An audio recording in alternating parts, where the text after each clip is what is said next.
गणेश नावाचा एक कोट्याधीश व्यक्ती विमानतळावर आपल्या गाडीची वाट पाहत उभा राहिलेला असतो. त्याचा गाडी चालक थोडा उशिरा पोहोचत असल्याने त्याला काही वेळ तिथे थांबावं लागतं. काही वेळानंतर त्याची गाडी येते आणि गणेश गाडीत बसून ड्रायव्हरला निघण्यास सांगतो. तो जास्त कुणाशी काहीही बोलत नाही. ना तो ड्रायव्हरला उशिरा आल्याबद्दल काही विचारतो, चिडतो, काही बोलत नाही. फक्त गाडी पुढे न्यायला सांगतो. गाडी पुढे जात असताना अचानक पाऊस सुरू होतो. ड्रायव्हर गाडी सावकाश चालवण्याचा प्रयत्न करत असतो. तेव्हा गणेशची नजर रस्त्याच्या कडेला उभे असलेल्या एका महिलेवर पडते. त्या महिलेची अत्यंत दयनीय अवस्था झालेली असते. तिच्या कुशीमध्ये 4 ते 5 महिन्यांचं बाळ असतं आणि ती आपल्या साडीच्या पदराने त्याला पावसापासून वाचवण्याचा प्रयत्न करत असते. स्वतः थंडीत कुडकुडत असूनही तिला आपल्या लेकराची, बाळाची अधिक चिंता असते. आणि हे दृश्य पाहून गणेशच्या मनात काही विचार येऊ लागतात. तो तात्काळ ड्रायव्हरला गाडी थांबवायला सांगतो. गाडीत बसूनच तो त्या महिलेची हालचालीचे निरीक्षण करायला लागतो. तिची अवस्था पाहून त्याला तिच्यावर दया येते. तो ड्रायव्हरला गाडी थोडी पुढे न्यायला सांगतो आणि एका यू-टर्न नंतर महिलेच्या जवळ जाऊन गाडीत आणून तो थांबवतो. गणेश गाडीची काच खाली करतो आणि त्या महिलेचे नाव विचारतो. त्या महिलेचं नाव ममता असते. तो तिला म्हणतो, पाऊस खूप जोरात आहे. तुमचं बाळ ओलं झालं आहे. ओलं झालं तर आणखी ओलं झालं तर आजारी पडेल. तुम्ही माझ्या गाडीत या. हे ऐकून ममता थोडी घाबरते. पण तिच्याकडे दुसरा काही पर्याय नसतो. त्यामुळे ती गणेशच्या गाडीत बसते. गाडीत बसल्यावर गणेश तिला विचारतो, तुमचं घर कुठे आहे? मी तुम्हाला घरी सोडतो. हे ऐकताच ममताच्या चेहऱ्यावर दुःख स्पष्ट दिसू लागते. हे पाहून गणेशला समजते की तिचं कुठेही घर नाही आणि ती बेघर असल्याने तिला कुठेही घर नसल्यामुळे ती रस्त्यावरच राहते. गणेश तिच्या बाळाकडे पाहतो आणि म्हणतो, काही हरकत नाही. जर तुमचं घर नाही तर काही वेळ तरी माझ्या घरी चला. तोपर्यंत पाऊस थांबेल आणि तुम्ही आणि तुमचे बाळ तिथे सुरक्षित असेल. सुरक्षित राहाल तुम्ही ते माझ्या घरी. माझे घर मोठे आहे आणि तिथे कुणीही नाही. गणेशची एक गोष्ट ऐकून ममता विचारात पडते. पण शेवटी ती होकार देते. गणेश ड्रायव्हरला घराकडे जाण्यास सांगतो. ड्रायव्हर पुन्हा एक टर्न घेतो आणि हळूहळू गणेशच्या भव्य हवेलीच्या दिशेने गाडी घेऊन जातो. गणेशकडे एक मोठे आलिशान घर होते. अनेक गाड्या होत्या आणि पैशांची कोणतीही कमतरता नव्हती. पण त्या घरात तो एकटाच राहत होता. तो गेटजवळ गाडी थांबवतो आणि ममताला खाली उतरायला सांगतो. स्वतःही गाडीतून खाली उतरतो आणि आणि तिला घराच्या दुसऱ्या मजल्यावर एका खोलीत जायला सांगतो. तो तिला सांगतो, या खोलीत तू आपल्या बाळासोबत आराम कर. जर बाळ पावसात जास्त भिजलं असेल तर मी नोकराला पाठवतो. तो तुला उबदार पांघरूण आणि गरजेच्या काही गोष्टी देईल आणि पाऊस थांबल्यावर तुला हवं तिथं तेव्हा तू निघू शकतेस, जाऊ शकतेस. हे सांगून गणेश खाली उतरतो आणि त्याला अचानक काही महत्त्वाचं काम आठवतं. त्यामुळे तो पुन्हा गाडीत बसतो आणि निघून जातो. रस्त्यात गाडी चालवत असताना तो आपल्या आयुष्याचा विचार करत असतो. माझ्याकडे एवढे पैसे आहेत, सगळं काही आहे, पण तरीही मी स्वतःला इतकं एकटं का वाटतं मला? माझ्या आयुष्यात हा अवसाडपणा का आहे? त्याच्या घरातील नोकरांनाही हे सगळ्या गोष्टी माहीत होत्या की गणेश श्रीमंत आहे, पण तो स्वतःला असाही वाटत असतो त्याला. तो कधी आनंदी दिसत नाही. ना हसतो, न रडतो. यामागे एक मोठी घटना होती, ज्यामुळे त्याने हसणंच विसरून टाकलं होतं. गणेश आपले काम संपवून घराकडे परत येतो. त्याला 2-3 तास लागतात. घरी पोहोचताच त्याला जोरजोरात हसण्याचा आवाज ऐकू येतो. हा आवाज ऐकून तो थोडा थबकतो. कारण ना तो कधी स्वतः मनापासून हसला होता, ना त्याच्या आयुष्यात कुणी असा हसणारा व्यक्ती होता. त्याला आठवते की काही वेळापूर्वी त्याने एका महिलेची मदत केली होती आणि तिला घरी घेऊन आला होता. म्हणजे तीच घरात असेल आणि तीच एवढ्या आनंदाने हसत असेल. तो कुतूहलाने हळूहळू घरात प्रवेश करतो. न आवाज करता तो घरात शिरतो. तो दुसऱ्या मजल्यावर त्या खोलीच्या दिशेने जातो. तिथे पोहोचल्यावर तो बघतो की ममता आपल्या 5 महिन्याच्या बाळाला खेळवत आहे. बाळ हसताच ती देखील मोठ्याने हसू लागते. हे पाहून गणेशला खूप विचित्र वाटते. कारण त्याने कित्येक वर्ष हा आनंद अनुभवलेलाच नव्हता. त्याच्या घरात कुणीही नव्हतं. त्याच्या आयुष्यात कुणीही जवळचे व्यक्ती असं कुणीही नव्हते. तो केवळ का मशीनसारखा जगत होता. काम, घर आणि पुन्हा काम. ना तो कधी पैसे उधळून मजा करत होता, ना त्याला कोणत्याही वाईट सवयी होत्या. गणेश दाराजवळ स्तब्ध उभा राहतो. ममताची पाठ त्याच्याकडे असते. त्यामुळे तिला त्याची तो आल्याची जाणीव होत नाही. पण पण तिचे बाळ दाराच्या दिशेने पाहते आणि गणेशला पाहून हसू लागते. त्यामुळे ममता मागे वळून पाहते. जसे ती गणेशला पाहते तसे ती अचानक शांत होते आणि हसणं बंद करते. गणेशला जाणवतं की त्याच्या उपस्थितीमुळे ममता हसणं थांबवत आहे. तो तिला म्हणतो, काही हरकत नाही, तू तुझ्या बाळाला आनंदाने खेळव. मी फक्त कुतूहलाने वर आलो होतो. माझ्या घरात कुणी नसल्याने मला समजत नव्हतं की एवढं कोण हसतंय घरामध्ये, त्यामुळे मी इथे आलो. हे बोलून तो हळूहळू खाली जातो. ममता पुन्हा आपल्या बाळाला प्रेमाने खेळवू लागते. गणेश खाली जाताना विचारात गुंततो. आज त्याने जे क्षण अनुभवले त्याविषयी तो विचार करू लागतो. त्याला जाणवतं की हा वेगळाच अनुभव आहे. तो स्वतःलाच प्रश्न विचारतो, मी आजपर्यंत असं कधीच का अनुभवलं नाही. तो हॉलमध्ये सोफ्यावर बसतो आणि आपल्या आयुष्याबद्दल पुन्हा एकदा विचार करू लागतो. सध्याच्या परिस्थितीबद्दल विचार करतो. इतक्यात घराची डोरबेल वाजते. नोकर दरवाजा उघडतो आणि तिथे गणेशचा एक जुना मित्र उभा असतो. तो तब्बल 2 वर्ष परदेशात होता आणि आजच परत आलेला असतो. गणेश ताबडतोब उठतो आणि त्याच्याकडे धावत जातो. दोघे एकमेकांची चौकशी करतात. हा मित्र गणेशचा एकमेव जवळचा माणूस होता. त्याच्या भेटीने गणेशला फार आनंद तर होतो, पण तो आनंद व्यक्त कसा करावा हे त्याला येत नाही. त्याचा मित्र हे समजून घेतो. दोघं बोलत असतात तेव्हाच वरून पुन्हा हसण्याचा आवाज येतो. मित्र लगेच विचारतो, गणेश हे काय, कसला आवाज येतोय? तुझ्या घरात कोण हसतंय? मला तर वाटत होतं की तुला हसणारी माणसं आवडत नाही. मग इथे कोण आहे? गणेश मित्राला मग सगळी कहाणी सांगतो. तो सांगतो की पावसात एक बाई आपल्या छोट्या बाळासोबत झाडाखाली भिजत होती. मला तिची दया आली. तिची अवस्था बघून मला वाईट वाटलं, म्हणून मी तिला थोड्या वेळासाठी घरी राहायला सांगितलं. पाऊस थांबल्यावर ती जाईल. हे ऐकून मित्र आश्चर्यचकित होतो. तो म्हणतो, गणेश तू काळजी घेतलीस का? तुला माहिती आहे का ती कोण आहे? तू घरात घेऊन आलास तू. आजकालच्या जगात असं कोणावरही विश्वास ठेवणं धोकादायक आहे. अनेकदा लोक घर मालकाला संपवून घर लुटून पसार होतात, हे तुला माहिती आहे का? गणेश म्हणतो, नाही रे, ती तशी दिसत नाही. साधी आणि चांगली वाटते ती. तिच्या डोळ्यात फक्त तिच्या बाळाची चिंता आहे. पण मित्र पुन्हा त्याला सावध करतो. तू तरी सतर्क राहा. तू इतक्या सहज कोणावरही विश्वास ठेवू नकोस हा. आजचा जमाना फार वेगळा आहे. मित्राच्या या शब्दांनी गणेशच्या मनात शंकेचे किडे वळवळू लागतात. तो वर करणी मित्राला म्हणतो, नाही, काही होत नाही. ती आणि तिचं बाळ सुरक्षित आहे. मित्र गणेशला निरोप देतो आणि म्हणतो, आपण पुन्हा भेटू, स्वतःची काळजी घे. गणेश त्याला निरोप देतो, पण त्याच्या मनात मित्राच्या शब्दांचा प्रभाव राहतो. काय माहिती, जर माझा मित्र खरंच बरोबर असेल तर? तो विचार करत हळूहळू जड पावलांनी वरच्या मजल्यावर जाण्यास सुरुवात करतो. गणेशला ममताला प्रश्न विचारायचा नव्हता, पण मित्रांच्या शब्दांनी त्याच्या मनात शंका निर्माण झाली. ही बाई नेमकी कोण आहे? तिचं भूतकाळ काय आहे? ती आधी काय करत होती? या विचाराने तो ममताच्या खोलीपर्यंत पोहोचला. ममता दरवाजात गणेशला उभं पाहताच गप्प बसते. ती विचारते, सांगा, तुम्हाला काही काम होतं का? तुम्ही परत का आलात? गणेश थोडा संकोचत म्हणाला, बघ, मला हे विचारायचं नव्हतं, पण तरी मला जाणून घ्यायचे, तू कोण आहेस? तू इतक्या सहजपणे माझ्या घरात यायला तयार का झालीस? तुझ्या मनात काही वाईट हेतू तर नाही ना? हे ऐकून ममताला खूपच वाईट वाटतं. ती म्हणते, साहेब, सर्वप्रथम तुमचं मनपूर्वक आभार. तुम्ही पावसात मला आणि माझ्या मुलाला आसरा दिलात. पण तुम्ही माझ्यावर असा संशय घेताय, हे ऐकून खूप वाईट वाटतंय. मी काही चुकीची व्यक्ती नाही. मी परिस्थितीने हतबल असलेली एक सामान्य स्त्री आहे. माझी परिस्थिती अशी झाली म्हणून मला हे सगळं सहन करावं लागतंय. पण जर तुम्हाला माझ्यावर विश्वास नाही आणि जर तुम्ही माझ्यापासून घाबरत असाल तर आता पाऊसही थांबला आहे, मी इथून निघते. तुमच्या मदतीबद्दल पुन्हा एकदा धन्यवाद. हे बोलून ममता बाहेर पडते. गणेशला तिला थांबवावंसं वाटतं, पण त्याला कुणाला समजावता येत नाही. ना कुणाला थांबवता येतो. तो फक्त तिला निघून जाताना पाहत राहतो. त्याच्या मनात अनेक विचार येऊ लागतात. रात्रीची वेळ होती. ममता आपल्या बाळाला घेऊन अंधारात घराबाहेर पडते. गणेशच्या मनात मात्र गोंधळ सुरू असतो. तिची चूक नव्हती.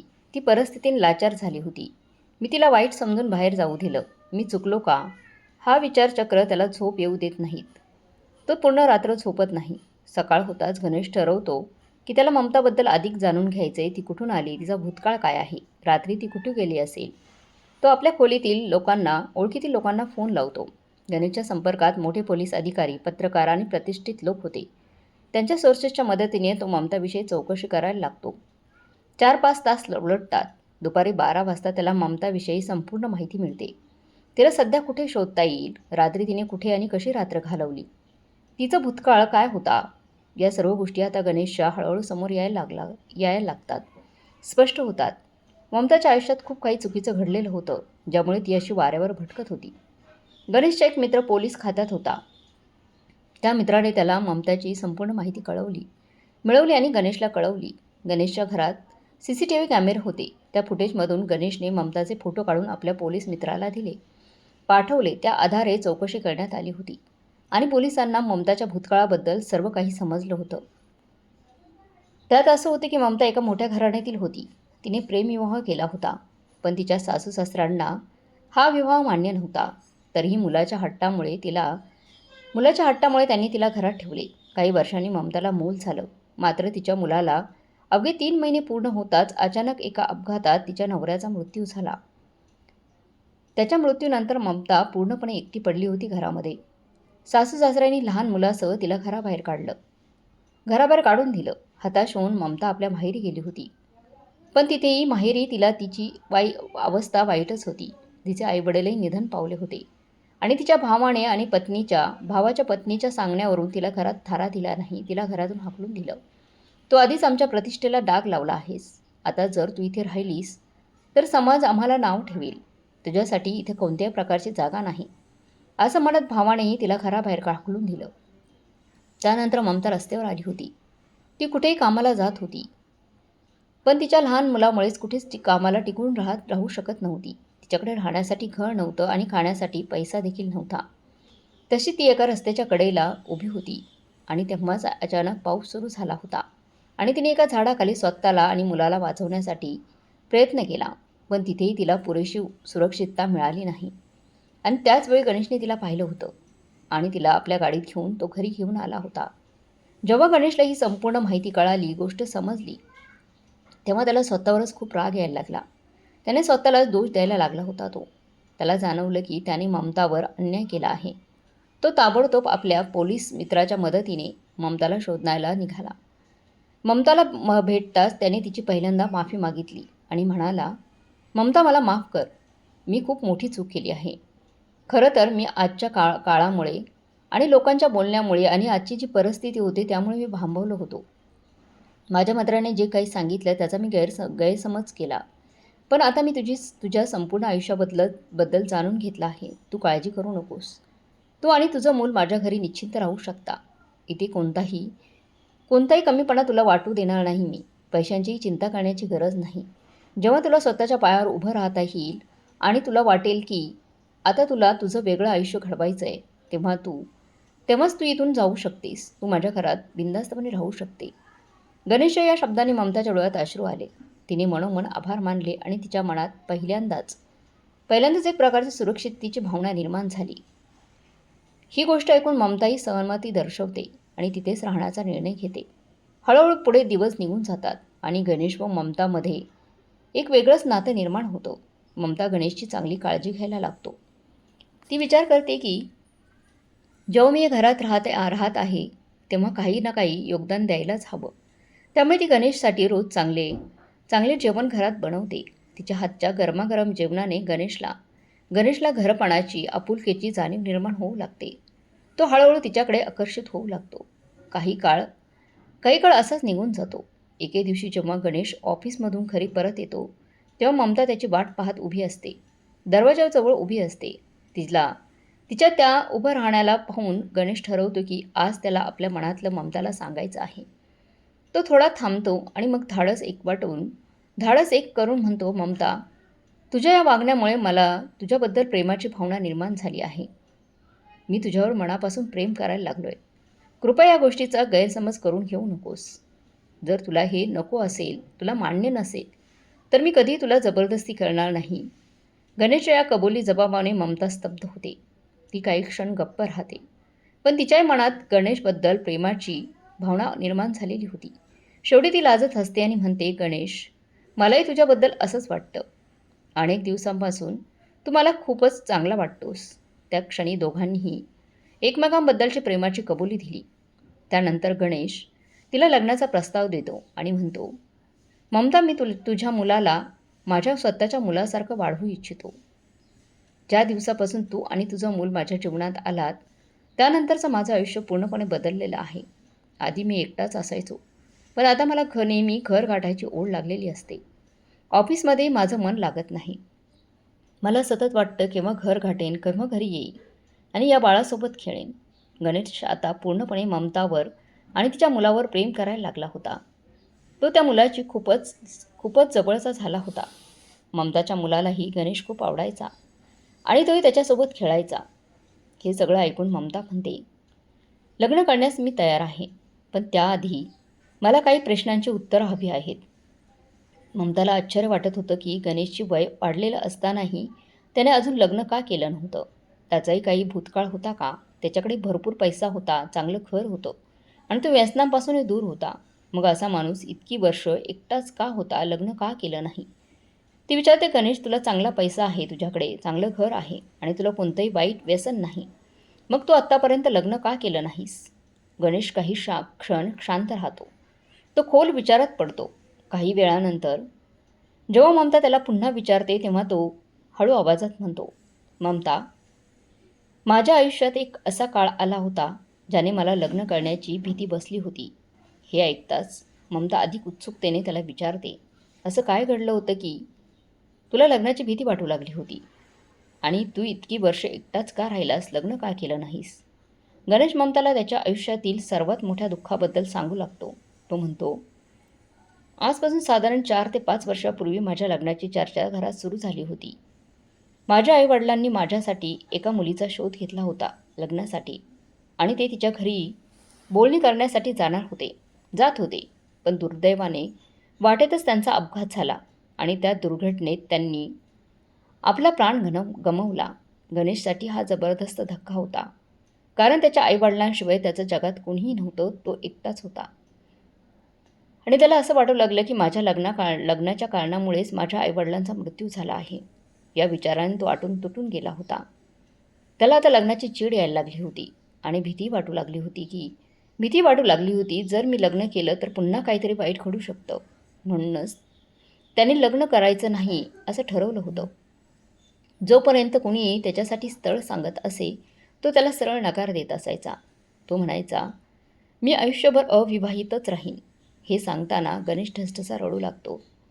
ममता त्याला अश्रूंनी भरलेलं पाहते आणि पुढे होऊन त्याला गळामिठी मारते. ती त्याला सावरते आणि म्हणते, गणेश, आता चिंता करू नकोस, काळजी करू नकोस. आता सगळं काही ठीक होईल. भूतकाळ विसर आणि नवीन सुरुवात कर. हळूहळू गणेश स्वतःला सावरतो आणि त्यानंतर तो ममताशी धूमधडाक्यात लग्न करतो. लग्नानंतर तो ममताला आणि तिच्या मुलाला आपल्या घरी आनंदाने ठेवून घेतो. तो त्या मुलाला आपल्या स्वतःच्या मुलासारखं वाढवतो, त्याच्यावर प्रेम करतो. वेळ पुढे सरकत जातो आणि ममता आणि गणेश यांचा सुखी संसार जीवन जगू लागतात. त्यांच्या मुलाचं वय आता 5 वर्ष झालेलं आहे. दोघेही समाधानी आणि आनंदी आहेत. ही होती आजची कथा. तुम्हाला ही आजची कथा कशी वाटली? प्रत्येकाच्या आयुष्यात काही ना काही कठीण प्रसंग येतच असतात. पण परमेश्वराने ठरवलं तर असे जे कठीण प्रसंगात राहणारे लोक असतात त्यांना एकत्र आणण्याचं काम परमेश्वरच करत असतो. जसं ममता आणि गणेश एकत्र आले होते. हा एक प्रकारचा नियतीचाच खेळ होता. तर मग मित्रमैत्रिणींनो, या कथेबद्दल तुम्हाला काय वाटतं कमेंट बॉक्समध्ये नक्की कळवा. आणि कथा जर चांगली वाटली असेल तर लाईक, शेअर, सबस्क्राईब नक्की करा. धन्यवाद.